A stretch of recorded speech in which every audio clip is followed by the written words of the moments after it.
o'smir yoshda edim. Maktabni, keyin Qarshi shahri bo'yicha o'tkaziladigan har xil tanlovlarni nima desam ekan, eng birinchi qatnashchisi o'zim edim. Boshidan oxirigacha turib, ba'zida ssenariylarni tuzishga yordamlashardim, ba'zida o'sha faol qatnashardim. Maqtanish bo'lib qolsa ham she'r yozardim. Endi otam shoir, oyijonim shoira. Ijodiy muhitda katta bo'layotganimning ham sababi shunda deb o'ylayman. Keyin 2000-yilda adashmasam 12 yoshga kirgan paytimda Zulfiya nomidagi davlat mukofoti ta'sis etildi deb shov-shuv bo'lib ketdi-da, shu faol qizlar o'rtasida bo'lar ekan deb. Keyin birinchi yil berishni boshlashdi. Har bitta viloyatdan bittadan qiz saralanar ekan degandan keyin uni nufuzi demak anchagina baland ekan, qadri baland ekan degan tushunchalar paydo bo'ldi ongimda. Va ilk bora 13 yosh bo'lganman, 15 yosh bo'lganman, 2003-yilda qatnashdim. O'zimni nomzodimni qo'yishga jur'at qildim. Albatta oyijonimning sa'y-harakatlari, oyijonimning yordamlari bunda juda ham katta. Sababi men bu yoqda maktabimni o'qishlari bo'lardi. Bundan tashqari qo'shimcha darslarim bo'lardi. Qo'shimcha darslardan tashqari ham men yana tadbirlarda ham qatnashar edim. Nima deydi, ortiqcha bo'sh vaqtimni o'zi bo'lmas edi-da. Keyin hujjatlarning yig'ilishi, boshqa hamma jarayonda oyijonim turib berganlar, oyijonim tayyorlab, oyijonim yordam berib. Va birinchi yilgi urinishimiz muvaffaqiyatsiz o'tdi. Unda ham respublika bosqichigacha yetib kelganman, lekin keyin 2005-yilgi nimasiga harakat qildik, navbatdagi tanlovga harakat qildik. Unda endi bir yil yo'qotilgan yil, u tajriba bo'ldi desam ham bo'ladi. O'sha o'tgan safar nimalar sabab bo'ldi mana shu mukofotni ola olmasligimga degan savol eng birinchi savol bo'lib turardi-da. O'shaning uchun ham imkon qadar ko'proq, yanada yaxshiroq, yanada zo'rroq bo'lishga harakat qildik. Va 2005-yilda men eslayman, respublika bosqichiga chiqqan qizlarni birinchi marta respublikada ham sinov qilib olishdi. Hozir ham menimcha shu jarayon davom etyapti. Adabiyot yo'nalishida bizni Naim Karimov nima qilganlar, imtihon qilib olganlar-da. She'riyat haqida so'raganlar, yozgan she'rimizning mazmuni nima demoqchi bo'lganimizni so'raganlar. She'rlarni o'qib berib, masalan, mana shu she'rda nimani sen tushunding, nima senga nima. Erkin, do'stona munosabatni his qilganman o'sha suhbatda-da. Endi 12 ta viloyatdan kelgan adabiyot yo'nalishi bo'yicha o'tgan qizlar bitta xonada jamlanib, o'sha joyda kim o'zini munosibroq ekanini, kim qaysi jihatdan kuchsizroq ekanini ham anglagan vaqtimiz o'sha bo'ldi desam, menimcha adashmayman. Bu qish oylarida bo'lib o'tgan bo'lsa, endi yanvar o'tdi, fevral o'tdi, juda qattiq hayajon bor. Sababi bir marta muvaffaqiyatsizlik bo'ldi, ikkinchi martasi qanaqa bo'lar ekan, buni menimcha butun viloyatdagilar ham men bilan baravar kutdi desam mubolag'a bo'lmaydi. Va 2005-yil 1-mart kunimi yo fevralning oxirgi kunimi oyijonimga telefon qilishgan.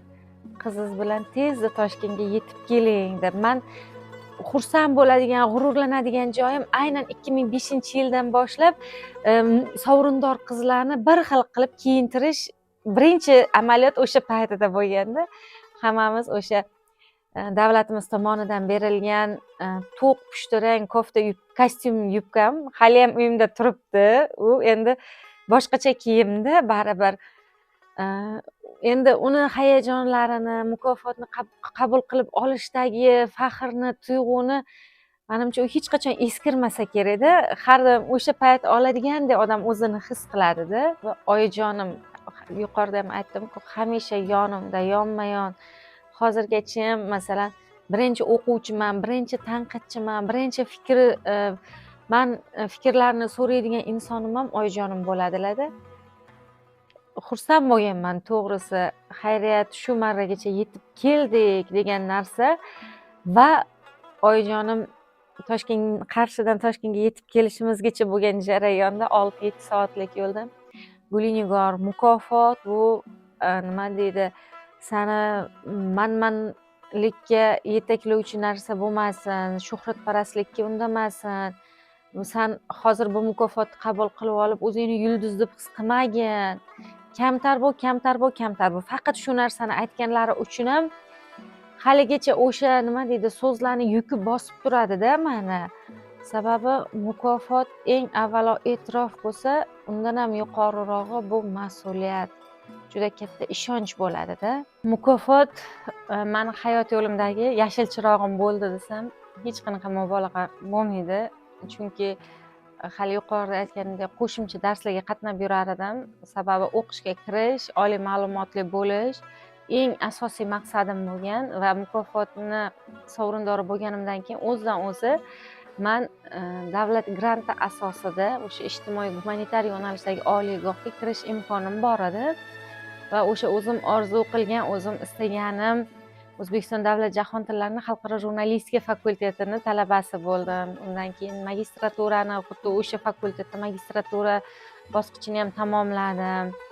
Undan keyin uzoq yillar Ichki ishlar vazirligi Postu na Postu birlashgan tahririyatida ishladim. Postu na Postu gazetalari va Xalqaro jurnallari chop etiladi u yerda. Undan keyin ham juda ko'plab tanlovlarga qatnashdim. Bu Zulfiya nomidagi davlat mukofoti mani adabiyot yo'nalishidagi eng katta yutug'im bo'lsa, shu oliy ta'limni jurnalistika yo'nalishida olganimdan keyin jurnalistika yo'nalishida ham bir qancha mukofotlarga sazovor bo'ldim.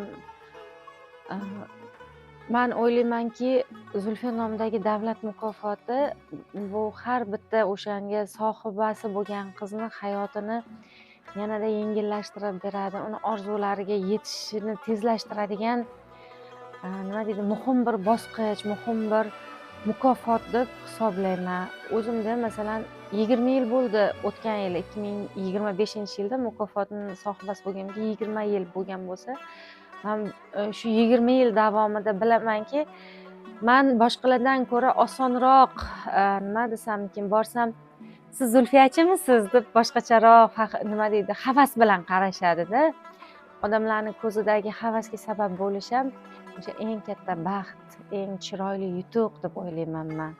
Ayni paytda Temir yo'l kargo aksiyadorlik jamiyatida matbuot kotibi sifatida faoliyat yuritaman. Bu mana o'sha jurnalistika sohasiga kirib jurnalistikani men qanchalar yaxshi ko'rsam, hozir o'zimni kasbimni ham, o'zimni faoliyatimni ham shu darajada yaxshi ko'raman.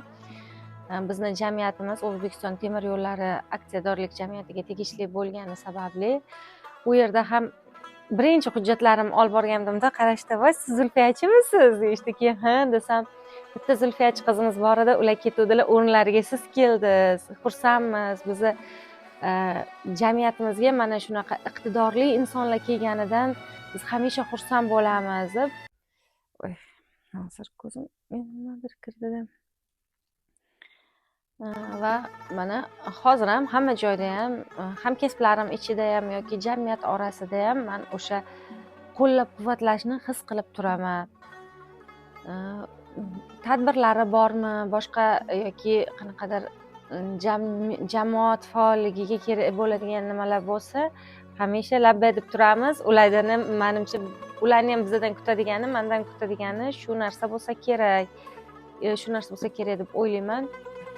2025-yilda shu yozuvchilar uyushmasini tashabbusi bilan o'sha mukofot e'lon qilinganidan boshlab to 2025-yilgacha adabiyot yo'nalishida sazovor bo'lgan qizlarni ijodiy namunalari to'planib mushoira etadi davom.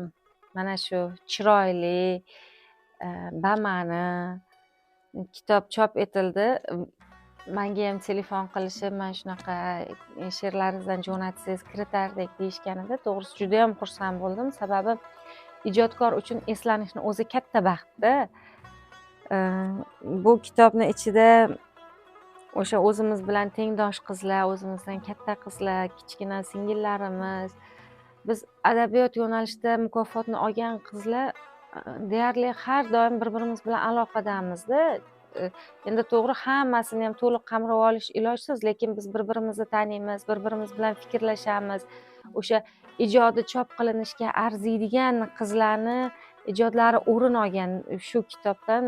Menga bu shunisi bilan ham qadrli va o'sha ijodkorni qo'llab-quvvatlab turish kerakda. Sababi u ko'proq faqat ijod uchun vaqt ajratadi, mehnat qiladi, lekin odatda nima deydi, she'rini ko'tarib iltimos mana buni chop qilib bering yoki mana bu yoqqa chiqarib bering deyish ularga ko'pchiligi o'zi mana nima deydi, sig'dirmaydi yuragigada, o'sha narsaga jazm qilmaydi. Bu ularni haddan tashqari kamtarliklaridan deb o'ylayman.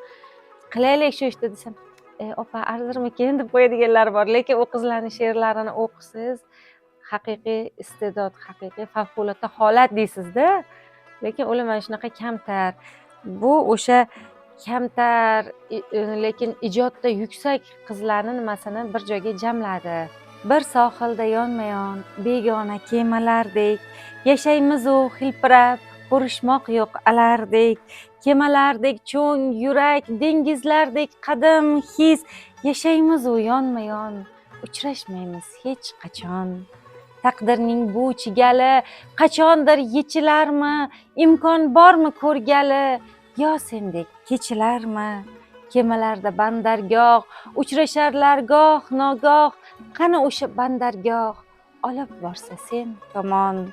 Parallellik qismatmi? Qismat bizni demasmi? Dengizlardek ko'z yoshim faqat senga yetmasmi? Yashayversak-u shunday xayol hayot chalkashgan, seni menga uchratib Tangrim menga bermasmi?